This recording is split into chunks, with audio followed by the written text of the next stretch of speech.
तो हिसार के विकास कार्यों और कांग्रेस के नए प्रभारी पंजाब कांग्रेस में हुए फिर बदल और गुटबाजी समेत कई महत्वपूर्ण राजनीतिक मुद्दों पर हरियाणा सरकार में मंत्री रणबीर गंगवा ने जनता टीवी से विशेष बातचीत की है। क्या कुछ कहा है, सुनिए जरा। साथ में हरियाणा सरकार में मंत्री रणबीर गंगवा जी बात करने के लिए मौजूद हैं।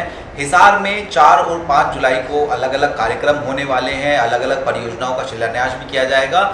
विकास की गति को किस तरीके से आगे बढ़ाया जाए, क्या क्या कार्यक्रम रहेंगे या फिर किन किन परियोजनाओं को जो है अमली जामा पहनाने का काम किया जाएगा, हम जानने की कोशिश करते हैं। सर, एक बड़ा जो है दौरा आपका भी रहने वाला, क्या क्या कार्यक्रम रहेंगे सर? देखिए, हमारे माननीय मुख्यमंत्री आदरणीय नायब सैनी जी की सरकार है और इस सरकार के अंदर लगातार जो लोगों से वायदे किए थे उसको पूरा करने का काम हमारी सरकार कर रही है।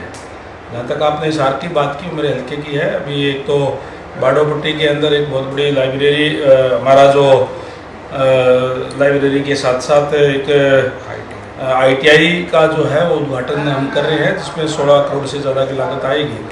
और इसी तरीके से कबीर जयंती भी जो है वो मनाई जा रही है। वहाँ भी जो एक कबीर भवन जो है वो बनवाने का काम हम करेंगे।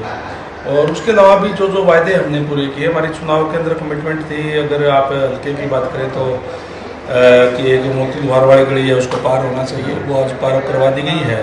और लगभग नगर पालिका और मार्केटिंग बोर्ड की मिलाकर के 1.5 करोड़ से ज़्यादा के वो उसके पास हो गए, वो भी बढ़ जाएगी, लोगों को उसका लाभ जो है वो मिलेगा। और वहाँ ज़्यादातर दिक्कत जो है वो पानी की और सीवरेज की थी, उसके भी हमारे लगभग 60 करोड़ से ज़्यादा के काम हमारे जो लगातार वो चल रहे हैं। लगातार उसको उनको हम पूरा करने का काम जो है वो कर रहे हैं। जो भी वायदे प्रदेश सरकार बनने से पहले जो हमारे मैनिफेस्टो के अंदर थे, उन सबको पूरा करने का काम लगातार हमारी सरकार जो कर रही है। सर, इसके अलावा अगर हम बात करें, जिस तरीके से हरियाणा कांग्रेस में एक बड़ा बदलाव देखने को मिलता नजर आया, उनके जो प्रभारी हैं वो बदल दिए गए हैं। कैसे इस बदलाव को देखते हुए आप जो है नजर आ रहे हैं? और जब प्रभारी बनाए गए उसके बाद से वो लगातार जो अलग अलग कांग्रेस के नेता हैं उनसे मुलाकात करते हुए नजर आ रहे हैं, एक मैसेज देने की कोशिश कहीं ना कहीं कि तमाम जो नेता हैं वो एक प्लेटफॉर्म पर हैं। सर देखिए, वैसे तो उनका इंटरनल मामला है ये, लेकिन मैं एक बात ज़रूर कहूँगा कि हरियाणा प्रदेश के अंदर कांग्रेस जो है वो नेतृत्वहीन है।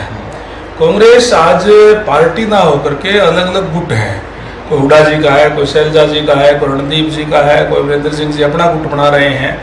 और अलग अलग गुटों में बटी हुई कांग्रेस ऐसे गुटों में बटी हुई है जिनके विचारों में तालमेल दूर दूर तक जो है वो नहीं है और कोई भी एक दूसरे की बात नहीं मानता है। जब नेतृत्व विहीन कोई पार्टी हो जाती है तो फिर वो चल नहीं पाती। यही हालत आज कांग्रेस पार्टी की है।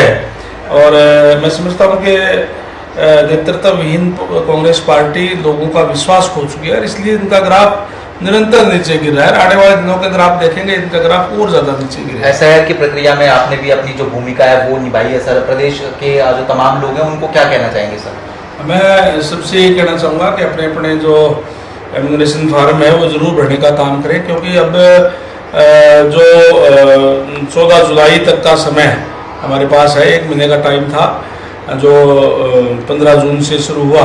और इसके अंदर सारे के सारे वोट नए बनने हैं, क्योंकि जो पुराने वोट बने हुए हैं उसके भी नए फार्म भरे जाने हैं, नई फोटो लगनी है। सारे के सारे अपने वोट बनाने का काम करें। इस बात का सचेत और सावधान भी रहे कि कोई भी घुसपैठिया है, कोई भी जो है किसी के डबल वोट ना हो, और जिसकी डेथ होगी वो वोट जो है कटनी चाहिए। ये प्रक्रिया एक SIR की है, क्योंकि जिस तरीके से पश्चिम बंगाल के अंदर TMC की सरकार थी, उन्होंने घुसपैठ को बढ़ावा देने का काम किया। दिल्ली के अंदर भी जो आम आदमी पार्टी की जो सरकार थी, उन्होंने उन घुसपैठियों को शय देने का काम किया। तो बहुत से घुसपैठियों ने भी आकर के यहाँ वोट बनाने का काम किया।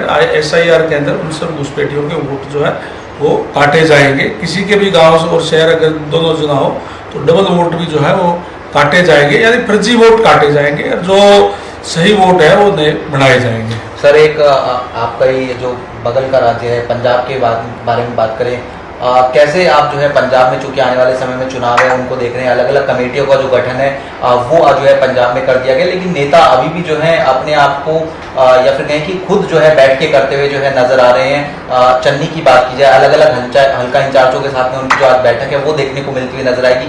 कैसे आप आम आदमी पार्टी को देख रहे हैं या फिर कांग्रेस को देख रहे हैं या फिर भारतीय जनता पार्टी कहाँ स्टैंड कर रही है? देखिए, जहाँ तक पंजाब की बात है, मैं कांग्रेस की तो कांग्रेस वाले जाने।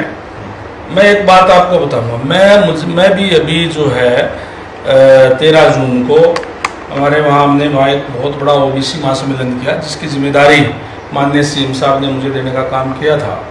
और मैंने बड़ा बारीकी से जाकर के लोगों ने देखा, बहुत बड़ा अबोहर के अंदर ओबीसी महासम्मेलन हुआ।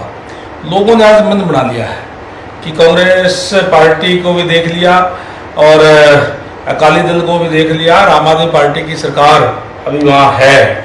और जो नारे दे करके ये पार्टियां आई थी, आम आदमी पार्टी की सरकार बनी थी, एक तरफा वोट उनको देने का काम किया था। इन्होंने कहा था कि हम पंजाब के अंदर जो है नशा समाप्त करने का काम करेंगे, करप्शन मुक्त करने का काम करेंगे। आपने देखा कि किस तरीके से करप्शन के अंदर आम आदमी पार्टी के मुख्यमंत्री भी और मंत्री भी यहाँ आपके दिल्ली के अंदर भी जेल के अंदर रह करके आए।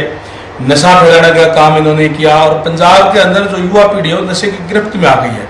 और आज पंजाब के लोगों ने मन बना लिया कि भारतीय जनता पार्टी की सरकार बनाएंगे, और उनको विश्वास है कि केवल भारतीय जनता पार्टी ही इस नशे को जो है समाप्त कर सकती है। क्योंकि पंजाब पूरे देश के अंदर बहुत ऊपर था, 1 नंबर का स्टेट भी हुआ करता था, और आज इस नशे के कारण इस जो पार्टियां जिनकी सरकार रही है, उनके गलत नीतियों के कारण पंजाब बहुत पिछड़ गया है। इसलिए लोगों ने मन बना लिया कि भारतीय जनता पार्टी की सरकार जो आने वाले चुनाव में निश्चित तौर पर बनाने का काम करेंगे। बहुत बहुत शुक्रिया।